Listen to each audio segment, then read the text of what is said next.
वीर student, कैसे हो? तो चलिए मैं आज आपका तीसरा चैप्टर स्टार्ट करता हूँ ड्राइंग का। चैप्टर का नाम है इलिप्स, दीर्घवृत्त। यहाँ से आपका जो एग्जाम में क्वेश्चन आ जाता है वो आ जाता है 10 से 12 नंबर का। कभी 10 नंबर का आ जाता है, कभी 12 नंबर का आ जाता है।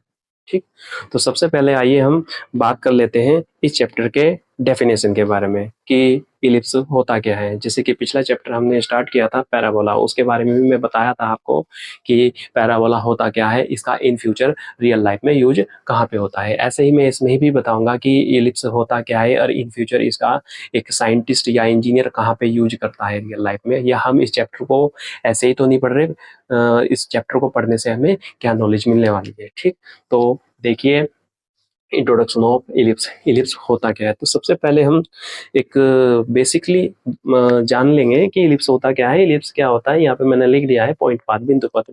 तो इलिप्स क्या होता है, बिंदु पथ होता है। ऐसे ही मैं अगर मैं पूछना चाहूँ आपसे कि पैराबोला क्या होता है, पैराबोला भी एक पॉइंट पाथ होता था। वो मैंने बताया था कि पॉइंट पाथ कैसे होता था। ऐसे ही मैं इसमें भी बताऊंगा आपको पॉइंट पाथ कैसे हैं, ये बिंदु पथ कैसे हैं। तो किसी ने अगर आपसे पूछ लिया कि इलिप्स क्या होता है तो आप बता सकते हो उसको पॉइंट पाथ होता है। पॉइंट पाथ कैसे होता है वो मैं आगे आपको बताऊंगा, वीडियो पे लगातार बने रहिए। ठीक, तो उसके बाद मैं बात कर लेता हूँ कि इलिप्स कितने प्रकार के होते हैं। तो इलिप्स 2 टाइप्स के होते हैं। कौन कौन से टाइप्स के होते हैं? Number 1 horizontal ellipse, number 2 vertical ellipse. अगर आपके सिलेबस की अगर मैं बात करूं, आपके सिलेबस में कौन सा इलिप्स है? आपके सिलेबस में हॉरिजॉन्टल इलिप्स है, वर्टिकल इलिप्स आपके सिलेबस में नहीं। एक्सिस की अगर मैं बात करूं, इसकी 2 एक्सिस होती है। एक तो ए और बी, ये होती है इसकी मेजर एक्सिस मतलब बड़ी एक्स।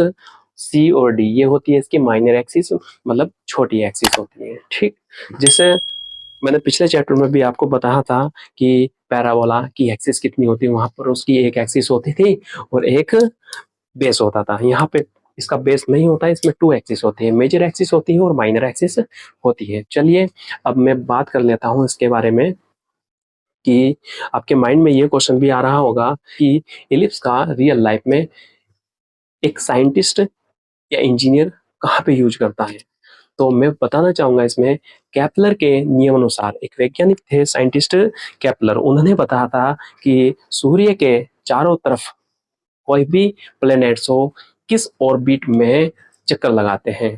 ठीक, ऑर्बिट मतलब कक्षा, किस कक्षा में चक्कर लगाते हैं। तो उन्होंने बताया था कि कोई भी प्लैनेट्स हो, चाहे वो पृथ्वी हो, बुध हो, मंगल हो, शनि हो, बृहस्पति हो, कोई भी प्लैनेट्स हो, सभी प्लैनेट्स सूर्य के चारों तरफ इलिप्टिकल कक्षा में चक्कर लगाते हैं। यहाँ पर आप देख भी सकते हैं, जैसे ये सन है, जैसे ये सन के सबसे पास का जो प्लैनेट्स होता है बुध होता है, उसके बाद जो होता है शुक्र होता है, उसके बाद जो होता है आपका पृथ्वी होती है, फिर मंगल, फिर बृहस्पति, शनि, इस तरीके से बढ़ते जाते हैं। ठीक है जी, तो इसमें अब मैं ये बताना चाहूंगा कि एक साइंटिस्ट जो होता है इलिप्स को बेस मानकर किसी भी प्लैनेट्स के लिए उसकी कैसे डिटेल निकालता है। हमने एक प्लैनेट्स ले लिया पृथ्वी।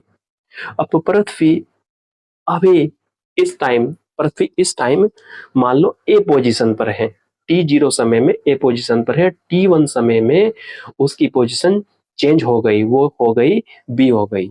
तो पोजीशन ए से पोजीशन बी तक पृथ्वी को जाने में टाइम कितना लगा? ए से बी तक जाने में पृथ्वी की स्पीड कितनी रही होगी? पोजीशन ए से पोजीशन बी तक जाने में एंगल कितना हो गया, कितना एंगल चला? पर पोजीशन ए से पोजीशन बी तक जाने में डिस्टेंस कितनी रही? ठीक है जी, ये डिस्टेंस कितनी हो गई। तो कोई भी प्लैनेट्स को लेकर साइंटिस्ट सब चीजें नोट कर लेते हैं कि किसी भी प्लैनेट्स को वो ले सकते हैं। तो इसीलिए मैं बताना चाहूंगा साइंटिस्ट किसी भी प्लैनेट्स की डिटेल निकाल सकते हैं। तो ये था आपका इंट्रोडक्शन ऑफ इलिप्स की इलिप्स का यूज रियल लाइफ में एक इंजीनियर या साइंटिस्ट कहाँ पे करता है। और मैं ये भी बताना चाहूँगा आपको, जो चंद्रमा है, मून है, वो भी पृथ्वी के चारों तरफ इलिप्टिकल कक्षा में ही चक्कर लगाता है। इसलिए साइंटिस्ट पहले ही जान लेते हैं कि चंद्रमा ग्रहण कब होगा और सूर्य ग्रहण कब होगा। इसका एक और एग्जाम्पल मैं बता सकता हूँ आपको आपकी जो आई है, आइज़, आँखें, वो भी इलिप्स का ही एक एग्ज़ाम्पल है। Thank you.